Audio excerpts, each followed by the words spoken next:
Donc, bac physique-chimie métropole 2026, jour 1, exercice 1, petit 2, question 9. Donc, on est dans le cadre d'une machine à laver le linge et on étudie un circuit dans cette machine dans lequel il y a une résistance, un condensateur et un générateur. Et on a pu déterminer que l'équation différentielle vérifiée par la tension aux bornes du condensateur en fonction du temps était celle qui est écrite ici, c'est-à-dire UC de T plus RC D de UC sur D de T est égal à E, la tension aux bornes du générateur, R, la résistance, C, la capacité du condensateur et UC, la tension aux bornes du condensateur. Et par la suite, ils nous disent que les solutions de l'équation différentielle précédente sont les fonctions du temps de la forme. Donc de cette forme-là, UC de T est égal à grand A, facteur de 1 moins E de moins T sur taux, avec taux égale RC, qui est la constante de temps du circuit RC. Et donc, dans la question 9, Q9, ils nous disent déterminer l'expression de la constante A dans la situation étudiée. Donc, des fois, pour trouver les constantes, on peut utiliser ce qu'on appelle les conditions initiales. Là, je ne pense pas que ce sera le cas.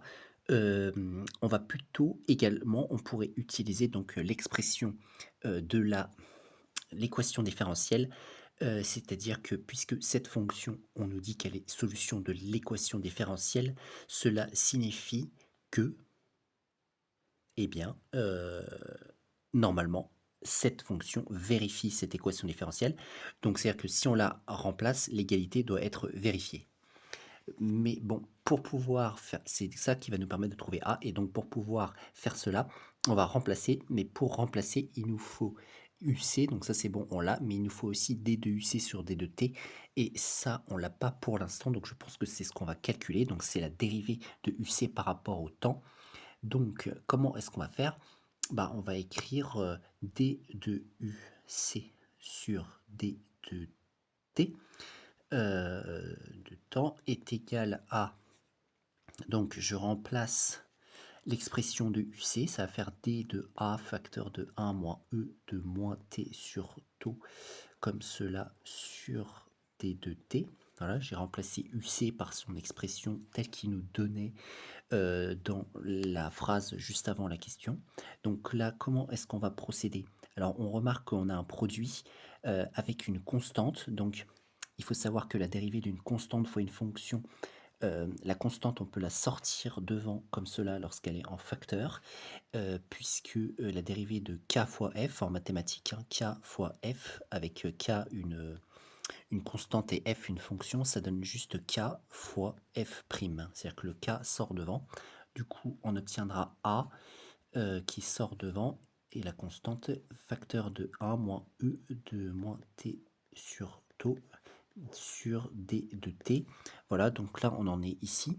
Maintenant on va dériver ce qui est là. On laisse le a en facteur et on dérive ce qui est à l'intérieur ici. Donc c'est composé de quoi? De 1 qui est une constante. Donc la constante additive, sa dérivée est 0. Donc ça va donner 0. Et ensuite on a moins e de moins t sur taux. Donc là on a une fonction un petit peu de la forme e de u, comme ça, c'est-à-dire exponentielle d'une fonction, et la dérivée de cela, ça donne, on sort la fonction qui est en exposant, on la dérive et on remet exponentielle de u, comme cela. Donc ici, ça va me donner donc toujours a. Le 1, comme on a dit, sa dérivée c'est 0, donc fois 0. Et je dérive cette fonction exponentielle en respectant ce qui est là, sachant que t c'est la variable, hein. Donc en fait on va devoir dériver ce qui est en haut et le sortir devant, comme le u qui est là. Donc qu'est-ce que ça va donner si je dérive ce qui est en haut? Donc en haut on a moins t sur taux, c'est t la variable, donc quand on dérive t ça donne 1, comme en mathématiques quand on dérive x ça donne 1. Bon ici c'est pas x, c'est t, et il est en facteur où il est divisé par une constante, donc cette constante va rester. Donc du coup, je mets cela, je mets la dérivée de t sur taux qui va finalement donner juste 1 sur taux, moins 1 sur taux, parce qu'il y avait un moins devant. Et ensuite, je remets le exponentiel avec, sans oublier le facteur qui était devant l'exponentiel qui était moins 1, donc avec la fonction non dérivée en haut. C'est-à-dire E de U, c'est-à-dire E de moins T sur taux. Voilà, j'obtiens ça.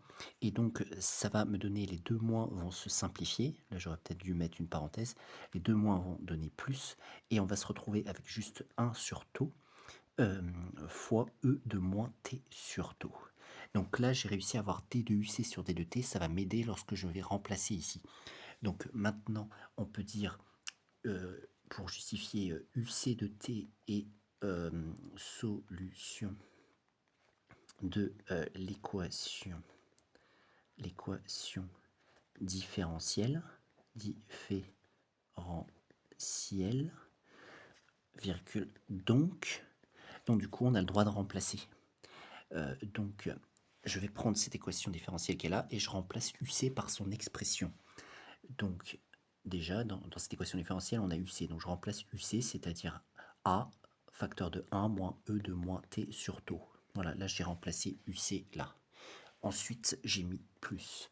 Et après, il y a RC, un facteur constant avec R fois C, et multiplié par la dérivée d de UC sur d de T dont on vient juste de trouver l'expression qui est là. Donc ça va donner 1 sur taux fois E de moins T sur taux. Et après, tout ça, c'est supposé est égal à E, d'après l'équation différentielle qui nous donne. Donc, qu'est-ce qui va se passer à partir de cela? On va développer, on va simplifier. Notre objectif, c'est de trouver A. Notre objectif, c'est de trouver A. Alors là, j'ai oublié quelque chose. Ah oui, ici, j'avais oublié quelque chose. Là, ici, il y a un A qui était en facteur. Du coup, le A, je le remets aussi. Voilà. Alors, on va essayer de regarder qu'est-ce qui va se passer à partir de tout ça. Normalement, il va y avoir des simplifications qui vont se faire. Alors là, je vais développer le A dans cette parenthèse. Ça va donner A moins A, E de moins T sur taux, plus. Alors ici, qu'est-ce qui va se passer?